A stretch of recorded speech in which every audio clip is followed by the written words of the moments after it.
Right, when you less expect to find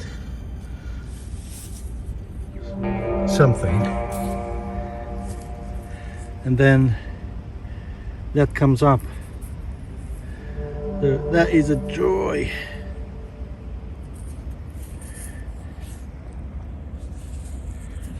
That is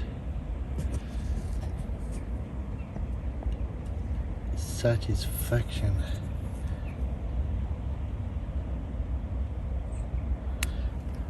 Oh, there you were, bad boy.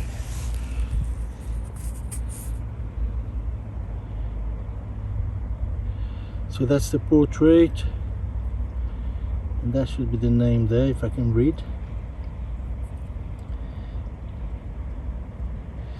Is that Richard?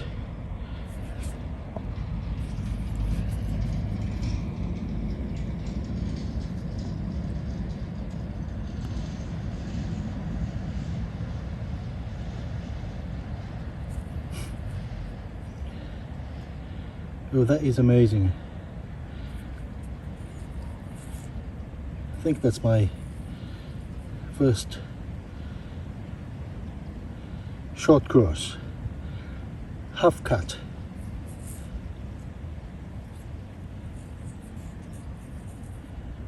Hammered coin of the year. So I think I might be right. I think it's a Richard. That is fantastic.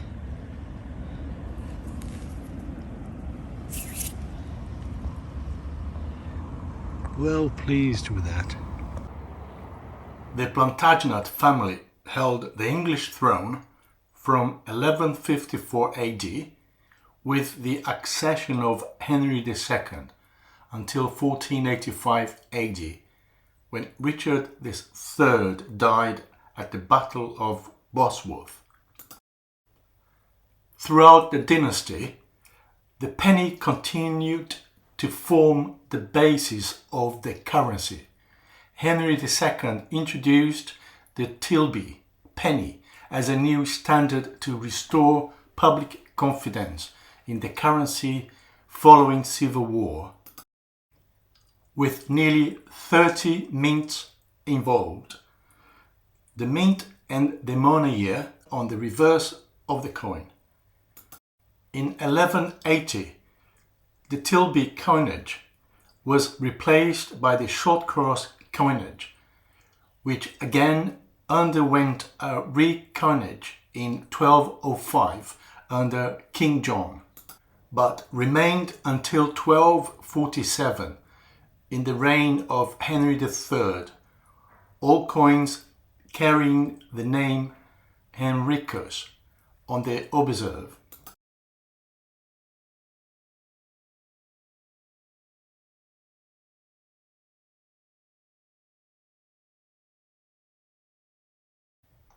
Pennies continued to be struck in the name of Henry during the first 7 years of Edward I's reign,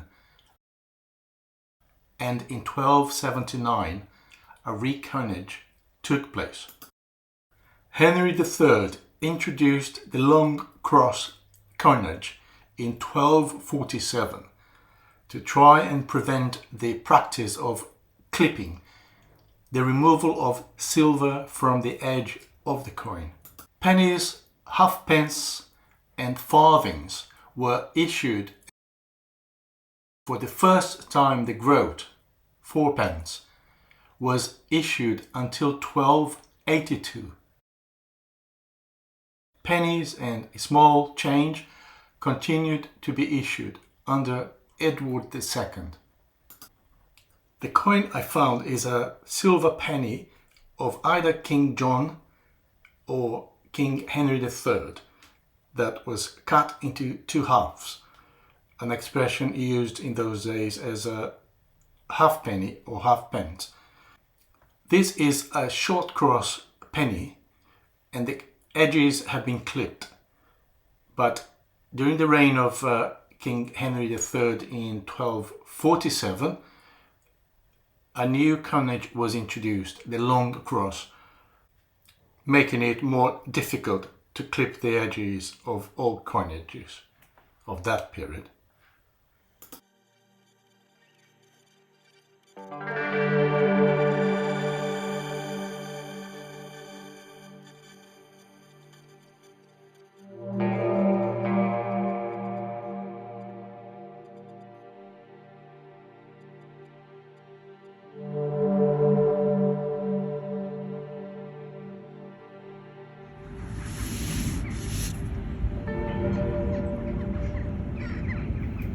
Here is a peculiar find which initially I thought might be just an ordinary button, until I noticed a figure on one side indicating it could be a Roman coin.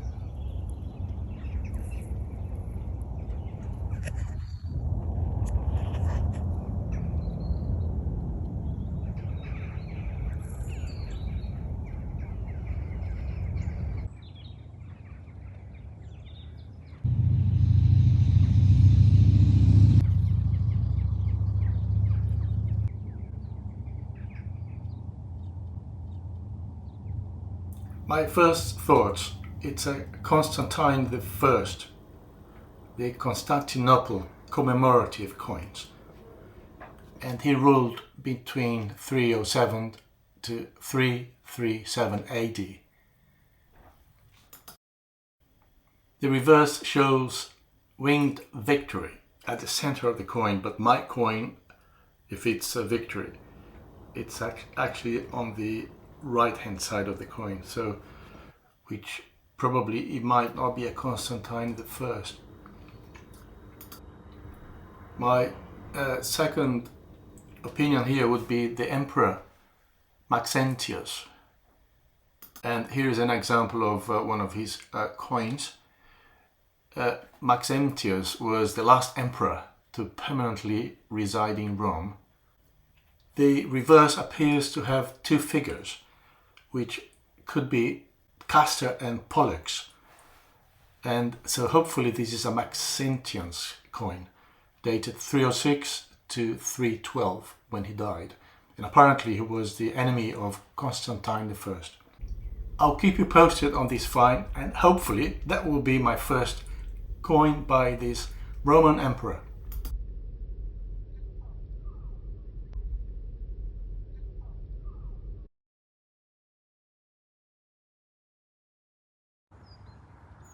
Here is another interesting find from the same spot where the helmet coin was found, so which indicates that lots of activities happened in that particular field.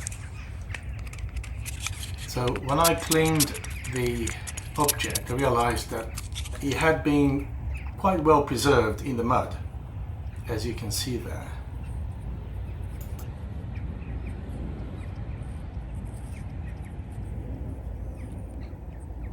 It could be from the same period in history, or maybe slightly later, around 1300s or so.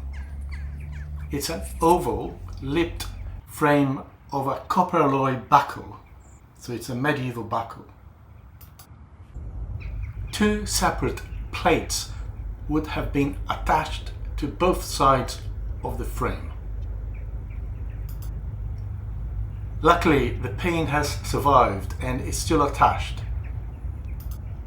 They don't normally survive that well in the mud because they are very fragile. You tend to find sometimes the buckle without the pin is missing, or the frame is no longer there, or you find the frames separately, or the plates. So I was quite lucky to find a complete one, without obviously the plates.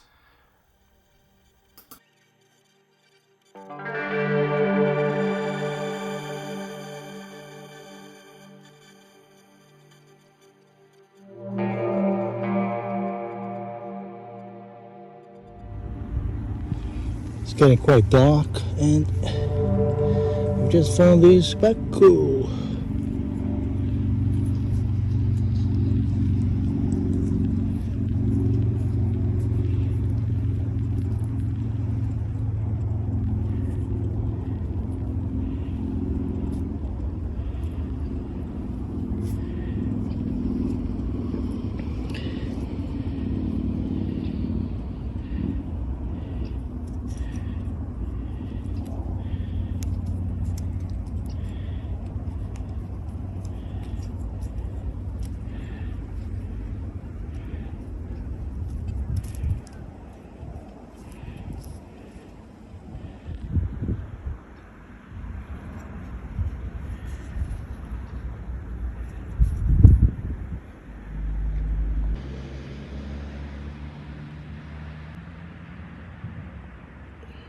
Right, this is probably my last find of the day, because it's getting really dark now.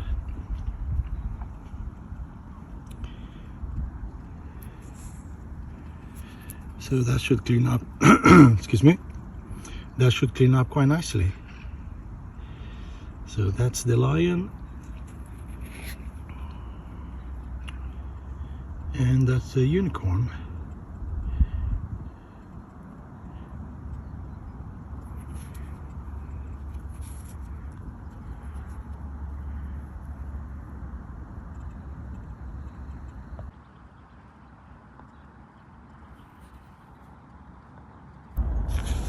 Okay, looks like another find. This one is like maybe it's a penknife. Yeah, it is. So it should clean up quite nicely.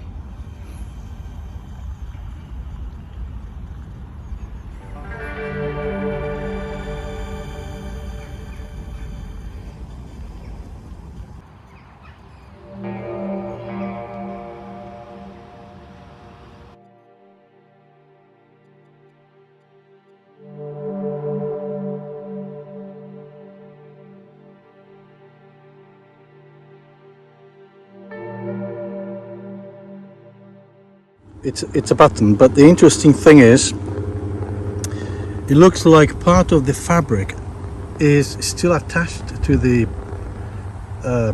button, probably a post-medieval button. So ideally, really, I shouldn't really clean anymore.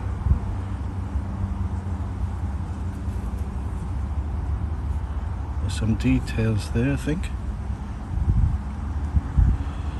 Can you see it? Seems to be fabric still attached to it. The chunk is here. So I'm not going to clean anymore. I'm going to leave it as it is.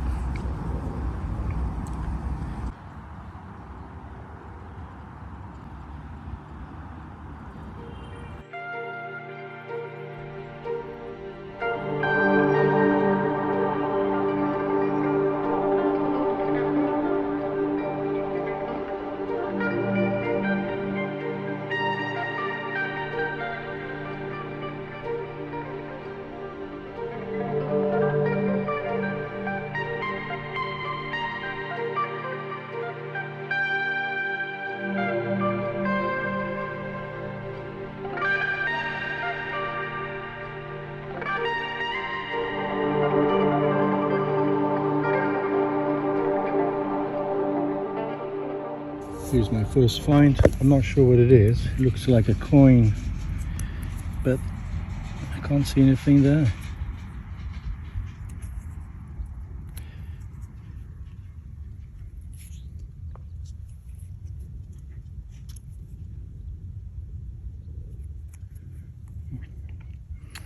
I doubt it's a coin though, but first find of the day.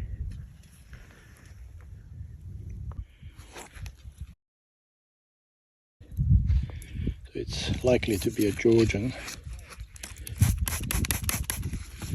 And I've got my water spray today. Hooray! So that should help me to clean that.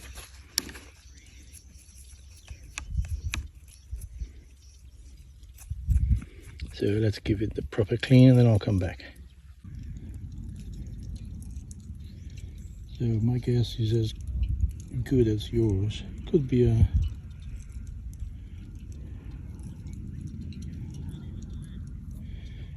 William, I think. Portrait is facing right.